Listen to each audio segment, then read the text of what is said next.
hemos hablado sobre la procedencia, es decir, en qué casos procede plantear el proceso ordinario. La primera regla nos determina que el proceso ordinario se puede plantear o se debe plantear en todas aquellas pretensiones que no tengan previsto un trámite especial, ¿no? Y les habíamos hecho un acto comparativo con los otros procesos, con el sumario, con el voluntario, con el ejecutivo, con el monitorio, porque para estos procesos la ley claramente determina en qué clase de pretensiones o reclamos se debe seguir estos procedimientos. No así para el procedimiento ordinario. Y es por ello que determinábamos que cuando no hay un trámite especial, entonces identificamos que el procedimiento es ordinario. Y algunos ejemplos habíamos determinado que en el procedimiento ordinario se deben cumplir. Y decíamos, para el caso de las nulidades, cuando hay una nulidad en contrato, una nulidad de una sentencia, una nulidad de un acto, cualquiera sea el tema de nulidades, el procedimiento es ordinario. Habíamos hablado que para la prescripción adquisitiva, para la reivindicación, para el tema de paternidades, para investigación de paternidades, etcétera, también es el ordinario. Hemos determinado también que el procedimiento ordinario sirve para todos aquellos reclamos de obligaciones o de pago de obligaciones de dar o de hacer, pero de aquellas que ya se hayan agotado o hayan prescrito las acciones ejecutivas o las acciones sumarias o las acciones monitorias, cuando ya no se puede plantear en esa vía, la última alternativa que nos queda para el enriquecimiento injusto también es ordinario. Hemos dicho que para aquellos casos que tienen que ver con las resoluciones de contrato, con los cumplimientos contractuales, también es procedimiento ordinario. Para los daños y perjuicios, para el daño moral, también es ordinario. ¿Por qué? Porque para ellos en ninguna parte de los demás procesos la ley prevé el reclamo de estas pretensiones si no aplicamos esta primera regla. Como no hay regla especial o trámite especial para reclamar, entonces acudimos al procedimiento ordinario. Luego habíamos establecido que como segundo caso tenemos en los actos colusorios y hemos explicado qué es un acto colusorio, ¿no es cierto?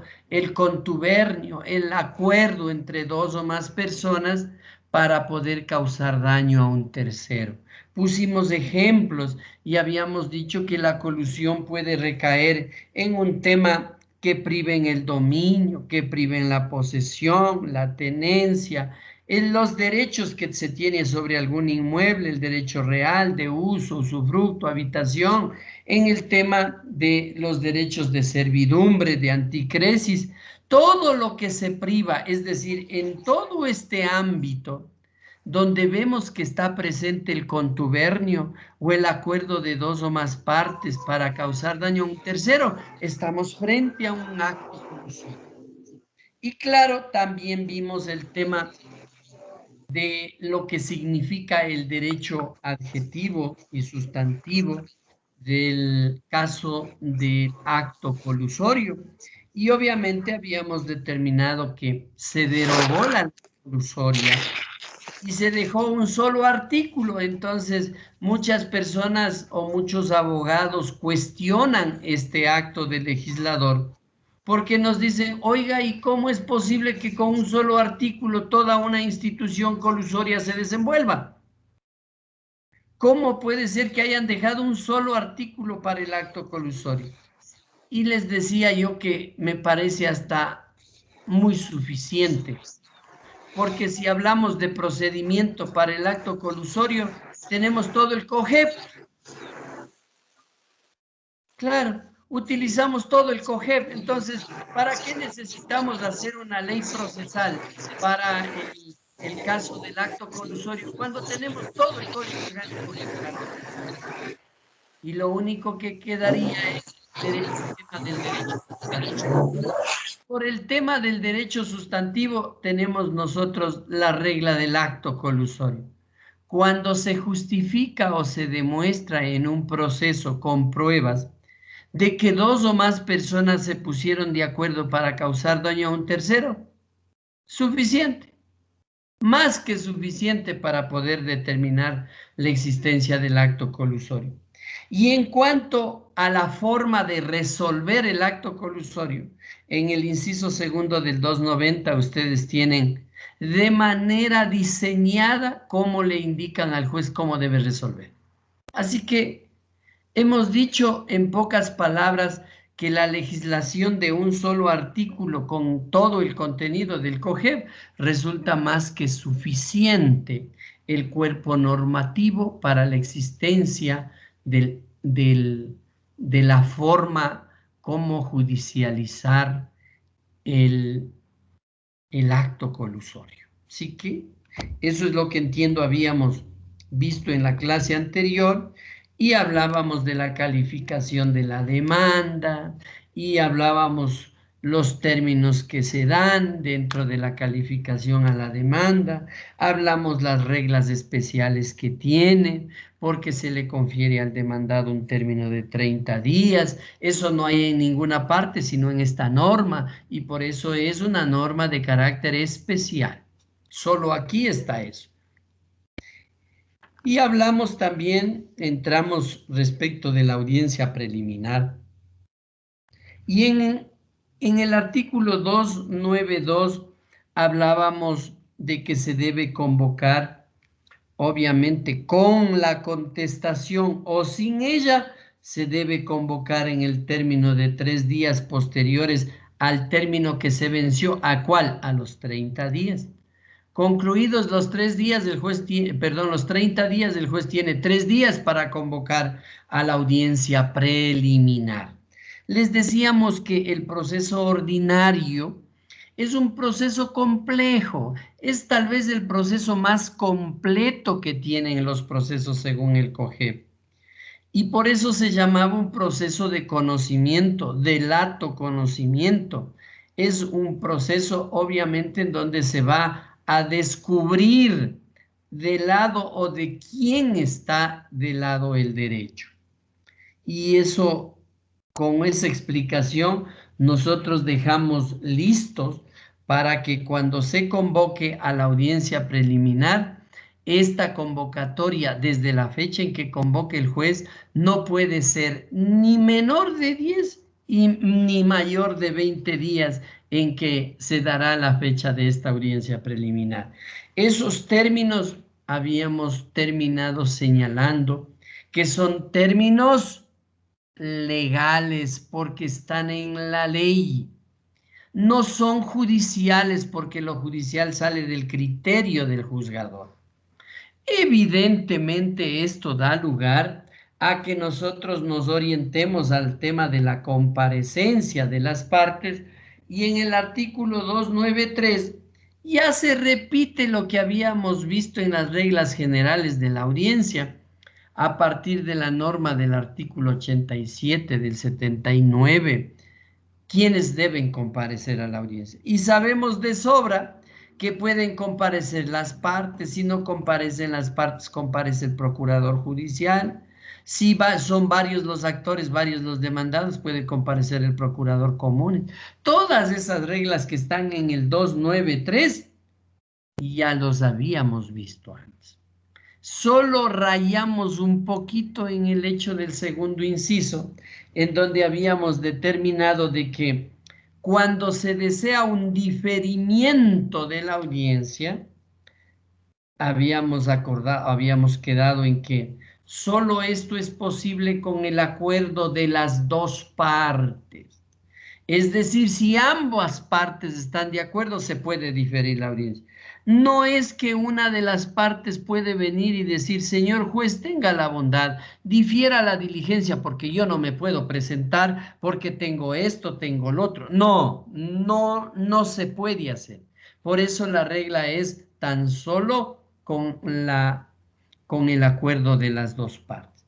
Y claro, nosotros entramos a la norma del artículo 294 que se habla del desarrollo de la audiencia. Y les decía que en el desarrollo de la audiencia preliminar se da de manera ordenada con lo que cada uno de los numerales que tiene el 294 se va a desarrollar. Entonces, esta partecita del 294 que nosotros tenemos, no se vayan a olvidar, es muy didáctico. Es decir, hay que cumplir exactamente lo que dice cada normativa del 294. Y empezábamos hablando de que en el numeral 1 dice instalada la audiencia, el juzgador debe solicitar a las partes se pronuncien sobre las excepciones previas y para este caso, ¿qué hace como es excepción previa? Darle la palabra al demandado porque acordamos y hablamos con ustedes que las excepciones son propias del demandado, son medios de defensa del demandado. Por eso cuando uno sabe esta regla es como que le duele los oídos cuando alguno de los abogados dice, señor juez, yo voy a hablar de las excepciones del actor. Terrible, porque las excepciones son solamente del demandado. Solo a él le pertenecen estos medios de defensa. Y por eso en el numeral 1 se le da la palabra para que la parte pueda sustentar su excepción previa. Les voy a poner el ejemplo y obviamente esto ya es casuística, ¿no? Exactamente para cumplir lo que dice el numeral 1, el juez lo que hace luego de instalar la audiencia es decirles, a las partes les debo informar que el juez ha verificado y ha constatado el contenido de la contestación a la demanda. Y de la contestación a la demanda se puede evidenciar que el demandado ha propuesto sus medios de defensa, llamadas excepciones, y ha propuesto dentro de sus excepciones las excepciones previas señaladas en el 153 y para ello ha propuesto una excepción previa. Pongamos el ejemplo. Tema de competencia. Señor defensor técnico de la parte demandada, usted tiene la palabra para que me sustente, me fundamente la excepción que usted ha propuesto en la excepción previa, en la contestación a la demanda.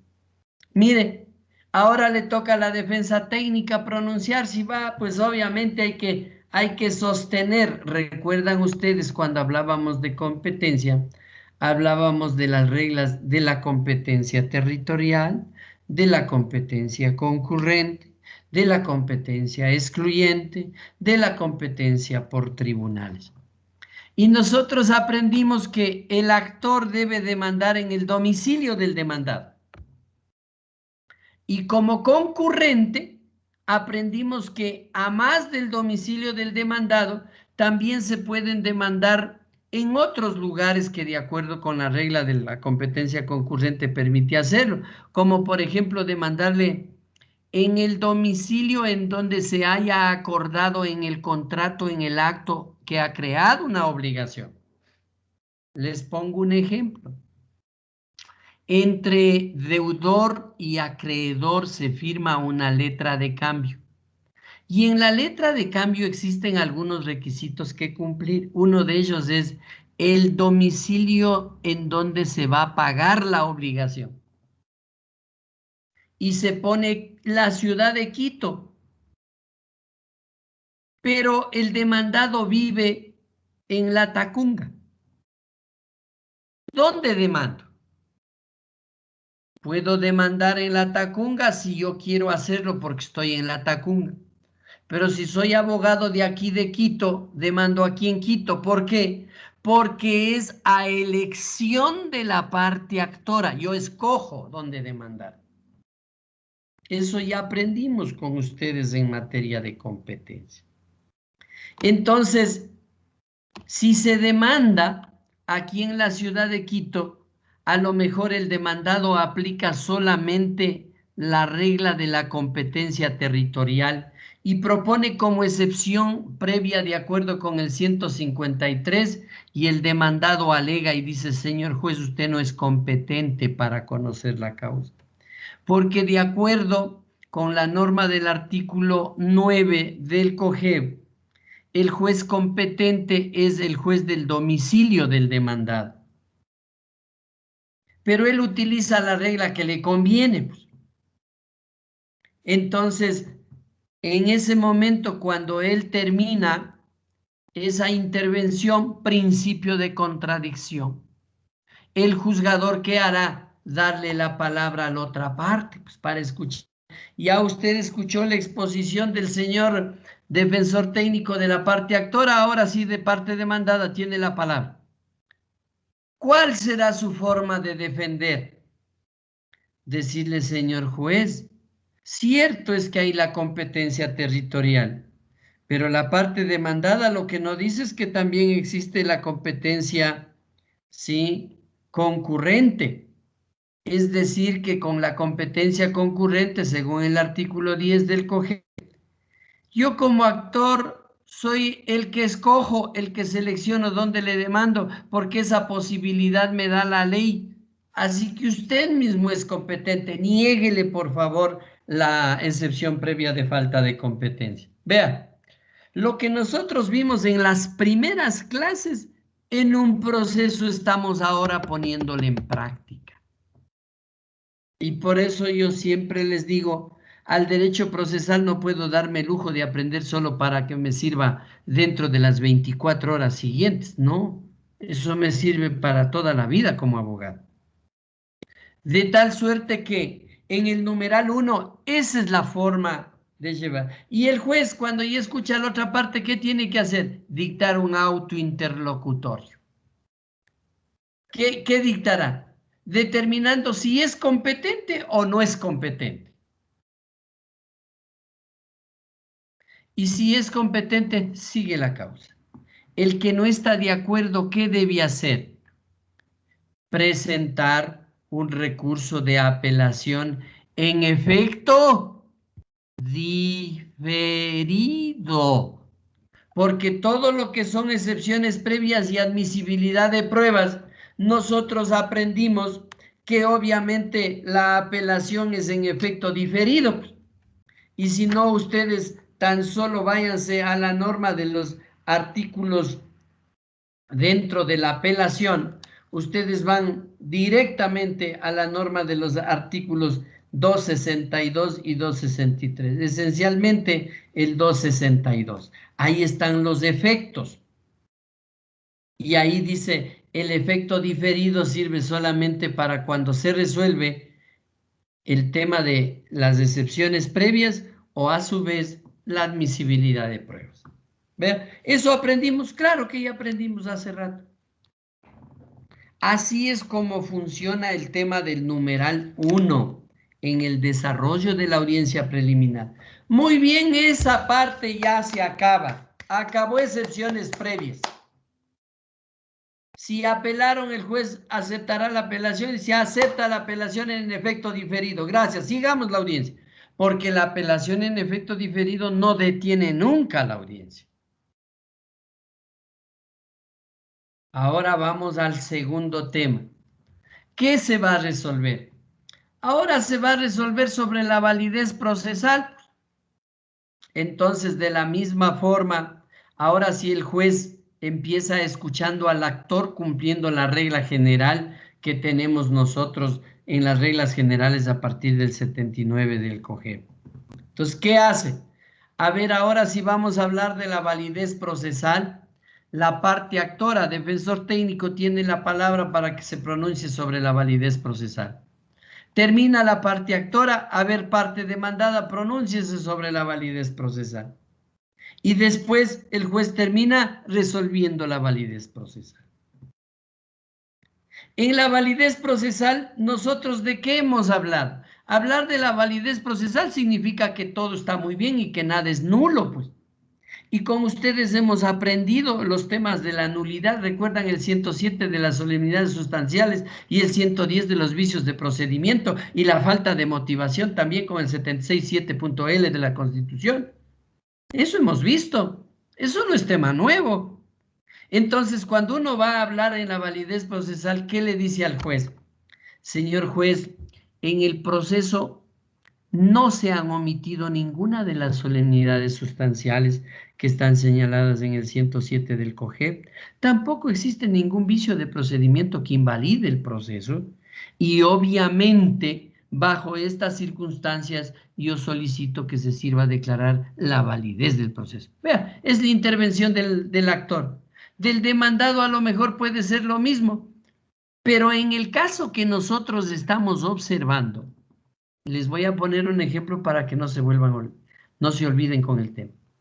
¿Recuerdan ustedes que hace un ratito hablábamos del ejemplo de la falta de competencia? ¿Quién será el inconforme si el juzgador resuelve que sí es competente? ¿Quién es el inconforme? El demandado.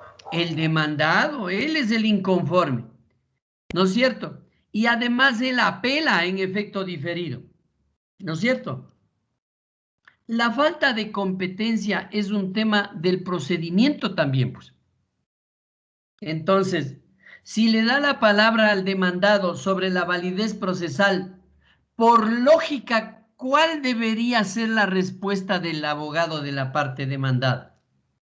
¿Alguien puede decirnos? Falta de competencia. Que el proceso no es válido, pues. No hay validez. Señor juez, el procedimiento no es válido porque yo lo que he alegado es que usted no es competente y usted insiste en decir que es competente y por eso apelo. Entonces, para mí el proceso no es válido. Le dejo constancia de ese particular y si ya usted declara la validez será bajo su estricta responsabilidad. Vea, pero porque tiene coherencia con lo que usted inicia alegando en la excepción previa, pues.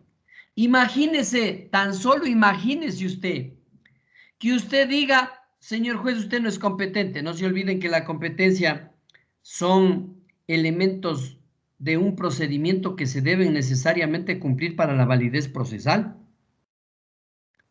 ¿Qué tal que usted dice, señor juez, no es competente en las excepciones previas? Usted dice, señor juez, yo no estoy de acuerdo que usted se declare competente, apelo de su resolución en efecto diferido y listo. Y le toca después hablar de la validez procesal. Y usted le diga, señor juez, hasta el momento no se ha violado ninguna solemnidad sustancial, no hay vicio de procedimiento, todo está bonito. Por favor, acepte la validez del proceso. ¿Será justo eso? ¿O es que hay una gran contradicción entre lo uno y lo otro? Es que, claro, hay una grave contradicción al respecto, porque el juzgador, por un lado, le está alegando la falta de competencia y por otro lado le está diciendo usted mismo, está muy válido el proceso, no ha pasado nada, todo está bien. Esa contradicción es la que usted siempre debe acordarse. Yo ya les he de ver en simulación de audiencias que usted no se acuerde de esto, ¿no? Entonces, así se declara la validez procesal. Pero es necesario establecer algunas cosas con el numeral 2 del 294. Miren,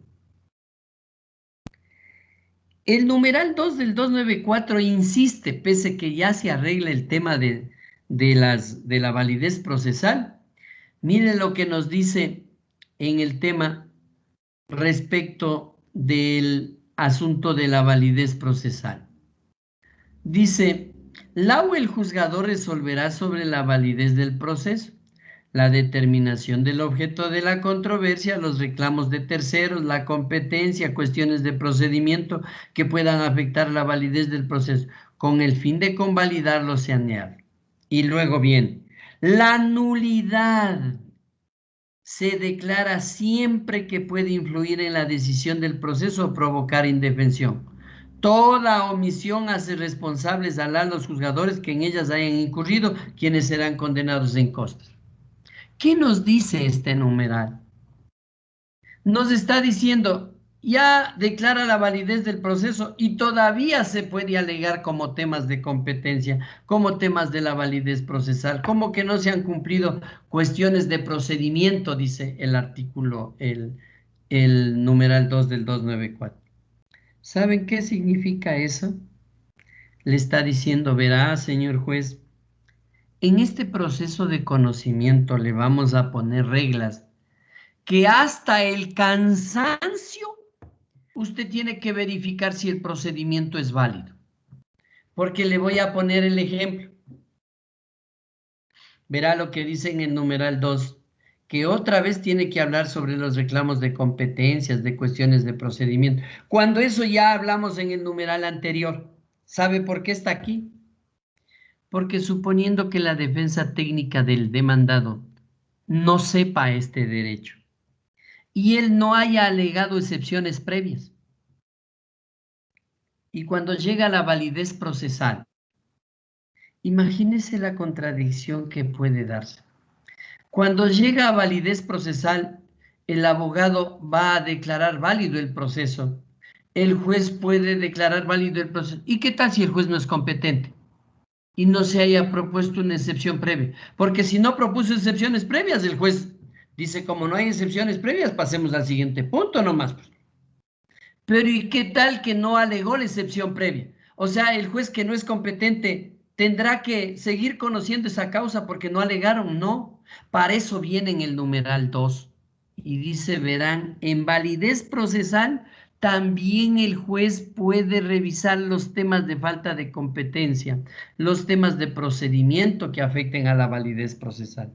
Entonces, si no ha habido excepciones previas con este numeral, el juzgador dice, bueno, hemos mirado al respecto, me han alegado también el demandado. Cierto es que no hay una excepción previa, pero me alegan la validez procesal que no tengo competencia. Ahora voy a ver si soy competente o no. Vea, porque las cosas que invalidan al proceso se las puede tratar en cualquier momento. El punto es que no puede arribarse con un proceso válido un tema que está mal.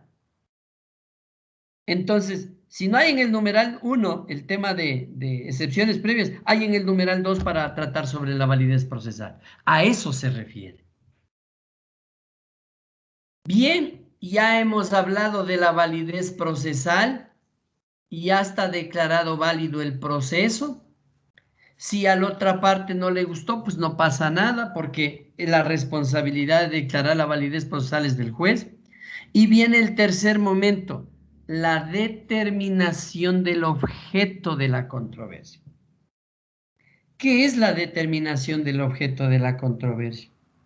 Verán, esto es medio simpático. Verán, ya hablamos la primera, excepciones previas, 153.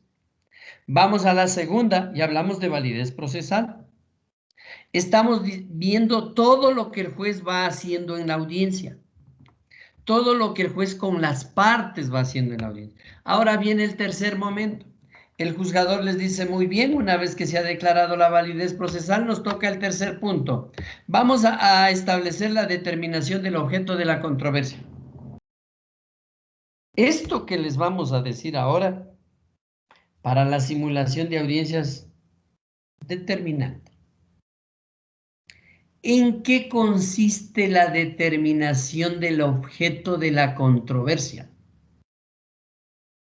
Determinar el objeto de la controversia es trazar la cancha de la pelea. Eso es.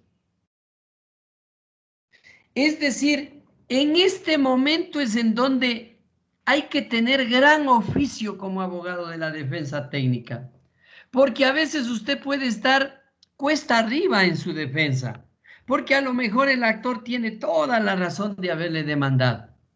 Pero usted a través de estas técnicas procesales, usted puede diseñar un objeto de la controversia cuando usted sabe llevarlo al juzgador y a la otra parte a su escenario de la pelea. Ese es el éxito de un proceso. Les voy a poner un ejemplo. Cuando se demanda en un proceso ordinario, la nulidad de un contrato, ¿no? Le citan al demandado, el demandado contesta sobre la nulidad del contrato y también han demandado los daños y perjuicios por esa nulidad del contrato. Como es posible la pluralidad de pretensiones, porque eso ya lo aprendimos, le demandan dos cosas en una demanda. Usted es el demandado y llega el momento de fijar el objeto de la controversia. Y normalmente los jueces son los que proponen el objeto de la controversia.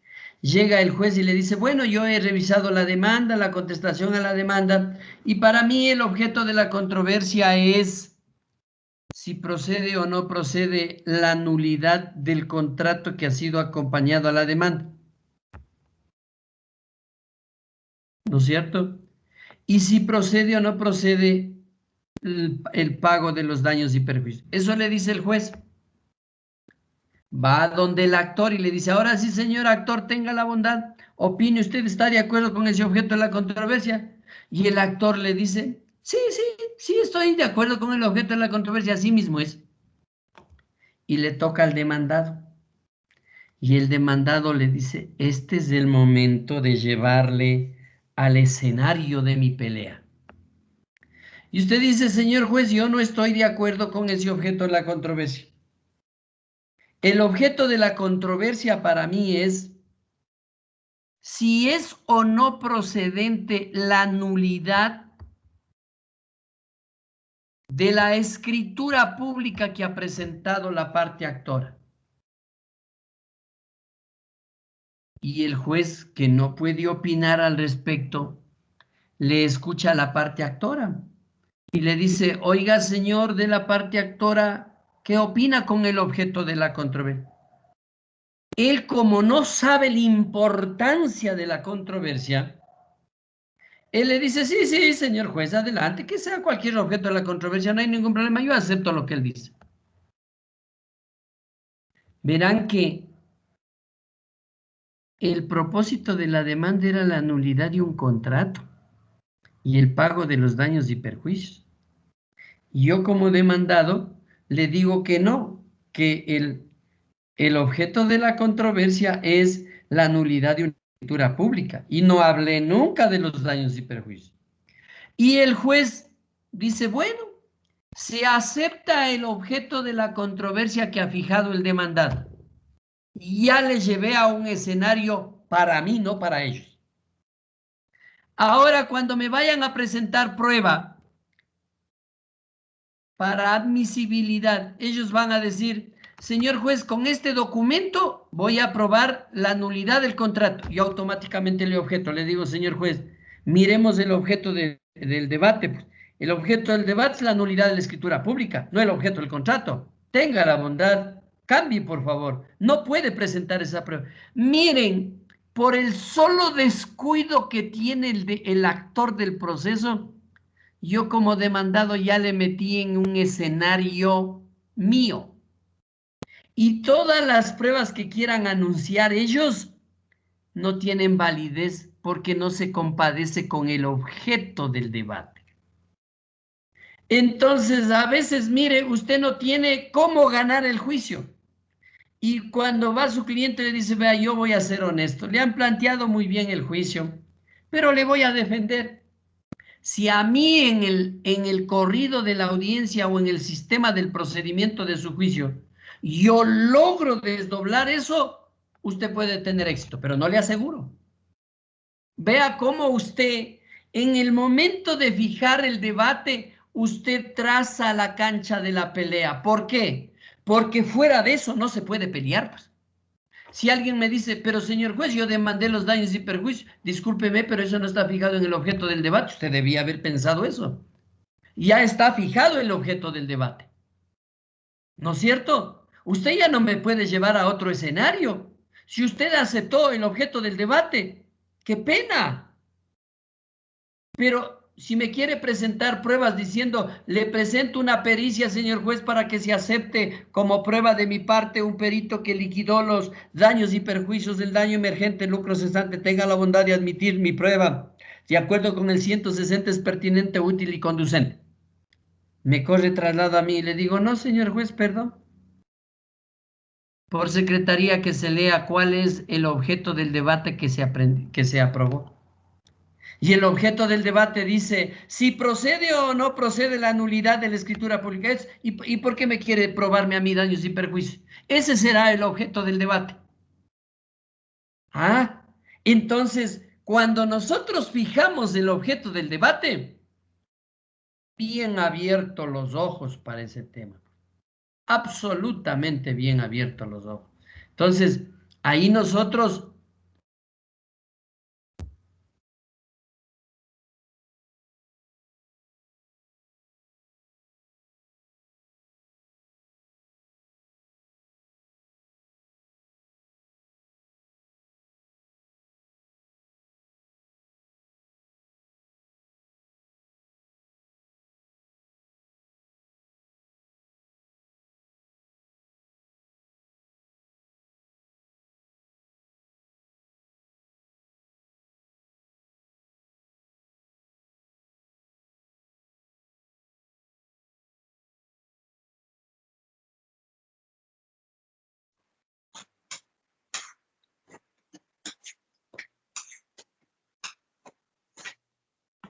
Hasta luego, chicos.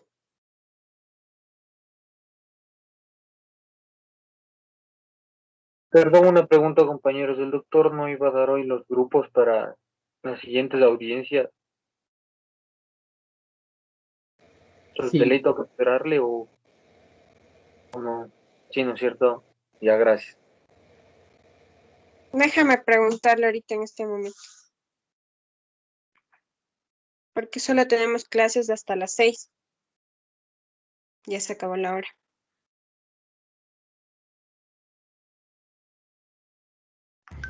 Sí, ya se acabó la hora.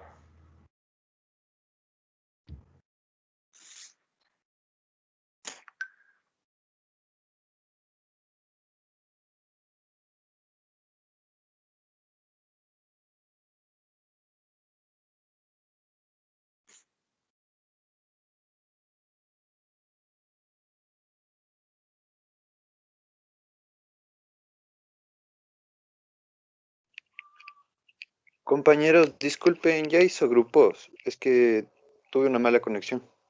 No, no. Ya, muchas gracias.